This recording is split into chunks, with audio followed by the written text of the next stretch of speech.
What is going on, dudes and dudettes? This is Dom, aka Bearded Dominator, with Straight Flush Gamers, and I'm coming at you with another commentary. This is going to be a 5 tips that you haven't heard before, or probably haven't heard before, that's going to make your KD rise, it's going to make you a better player, and it's just a few tips that I've learned through my years of Call of Duty that helped me and I know will help you. Today we're going to be rocking the Razorback with Elo, Quick Draw, and Rapid Fire. Don't need grip. Black Cell because we're going for that dark matter. You know how we do. Blind Eye and Cold Blooded because we don't want those AIs to get onto us while we're shooting them down. Hardwired because it's probably the best perk in the game. And Dead Silence because you know all those people love to be running awareness. It keeps you silent, keeps you moving, and it's just a good little setup that I made. And we're going to be playing KC Stronghold, so let's get into the gameplay.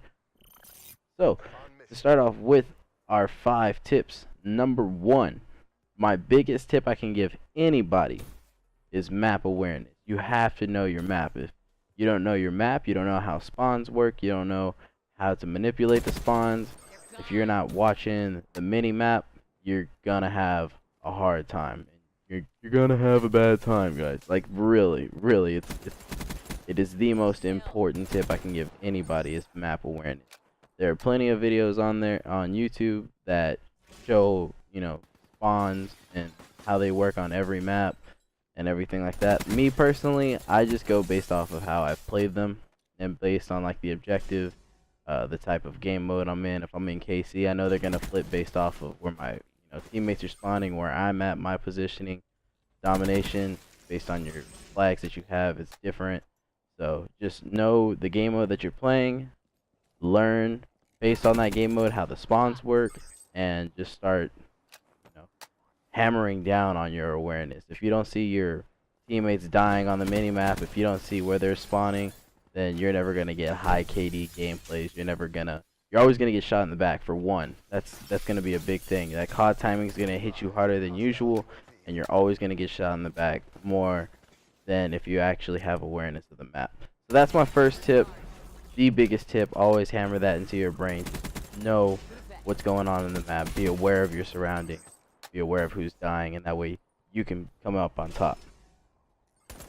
My second one, which isn't actually quite known because not a lot of people talk about this, is don't adjust your aiming thumb. You know, your right joystick if you're playing on your Xbox One, it's the lower right joystick. If you're playing on the PS4, it's just the right parallel joystick. So a tip that I've learned is to not readjust my thumb whenever I'm aiming. And this happens a lot whenever you are reloading or if you're jumping, which I have a little trick to that I'm going to bring up later about jumping that'll help you keep your thumb on the joystick. I'm going to go over that here in a second. Switching weapons and everything like that, you know, you're constantly using your thumb. That's why a lot of pro players, they start using claw. You know, Optic Scumpy, he uses claw. And there's just plenty of other people that use claw for the sole fact that they don't want to keep readjusting their hand movement. Because believe it or not, if you are shooting and your aim is on point and then for some reason like you lift up your thumb and you put it in like the most millimeter different spot, it changes your aiming. It changes the distance that your thumb is used to going. Your muscle memory is thrown off. You start getting these random kickbacks to like the left or the right because you're trying to adjust to it and your thumb's not used to it. Just try your hardest to keep a conscious mind on where your thumb is. Like as soon as you start the game, if it's comfortable and your aim is on point, either memorize where it's at or don't move it. And tip number 3 is going to help y'all with not moving. Tip number 3 is actually a different stick setup or button layout, I guess you can go, is bumper jumper. Now I had saw about bumper jumper whenever I was going through the options, and what it does is it switches your jump and your tactical grenade throwing button. So on the PS4 it'll switch your left bumper and X, and on Xbox One it'll switch your left bumper and A. So what this does though is you're no longer having to press X or A and then press it again to do your double jump or your boost jump or whatever, and like have to fix your aim with like a different finger or like on the fly or whatever.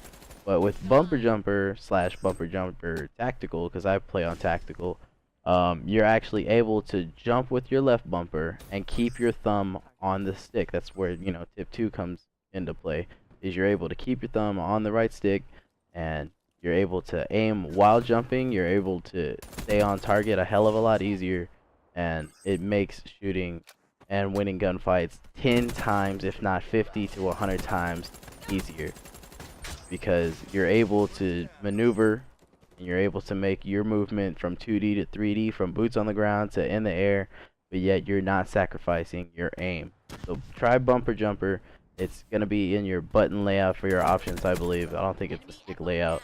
I highly recommend using bumper jumper if you don't play on tactical, but they do have bumper jumper tactical for those who play on tactical like I do, who use the right thumbstick to crouch and everything for your drop shots.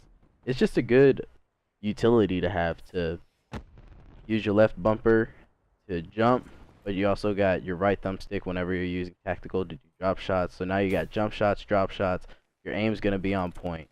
It's one of the biggest changes that I've had. It took me about 5 games to get used to it, but once you get used to it, your gameplay will just start to soar. Cause, like, look at that. That was a good example. I wouldn't be able to keep on point if I was using like a regular like button layout. That just doesn't work that way for me. So yeah, just try bumper jumper and slash bumper jumper tactical. It works wonders, guys, and these tips are here to help you not break the bank either. Like, I'm not going to tell you that you need to buy a headset. I'm not going to tell you that you need a scuff. Bumper jumper, to me, makes me feel like I don't need a scuff, because it's the same thing. The whole point of the scuff is to keep your thumbs and everything on the controller where they're at, and it minimizes movement. That's what bumper jumper does. Look at this. Jump shots on point. Got that easy kill. It helps, and that's what these tips are here for. 4th tip I got for you is to know your gun. Right now I'm rocking the Razorback. I know they pretty much made it into a laser with the buffs. It's a 4 to 5 shot kill, and because I know that, I know how long to keep trigger down. I know how many hit markers to listen to for when I know that there's a kill. Because some people it's an audible cue, and some others it's a visual cue. But for me, it's audible, because I don't really see the whole hit marker change or the everything. It doesn't respond too well with me. It's more of how many hit markers I hear. So know your gun. Same with the ICR. It's a 4 to 5 shot, but your Kuda is like a 3 to 5 shot, and it's 3 up close. So if you know your gun and you know it well, and you've seen it, I mean, you've more than likely seen Drifters videos for the in-depth of all of the damage and the ranges and everything for all of their guns. So I mean, if you want to use a gun but you're not sure how it works, you know, research a video on the damage, on the range outputs and everything like that, so you know and you're more comfortable with the type of engagements that you're gonna win. That way you can put yourself in those advantageous engagements. I'm not gonna, you know, try and put myself against a Vesper up close with the Razorback. So if I'm seeing somebody, or if I know somebody's gamer tag that I notice is using a really high output gun like the Vesper or the VMP, I'm gonna boost back, or I'm gonna jump, and I'm just gonna, you know, rearrange where I'm at on the map just to get everything going, so I can win that gunfight and be in the best position that I am, that also is benefited by my gun. See, like right now he's using the ICR, I'm using the Razorback. I can challenge him because we're both at a head glitch, and the stats for them are almost identical, but I chose to pursue him because I know ultimately I would win at a closer engagement than at a further one against his gun. So know your gun, know what you're gonna do, things like that. Tip 5, it's really kind of tricky to understand this one. It's just to play confident, guys. Like, play like you know you're gonna do good. If you know you're gonna do good, it's gonna help you play much better. You're gonna see the results. And if you keep playing scared, you're gonna die scared, and you're gonna die a bitch, pretty much. Like, you gotta have those kind of things going for you. So that's it for the tip video, guys. Let me know if you like it. I'll make some more tips. These are just some quick 5 tips to help y'all out. See y'all later.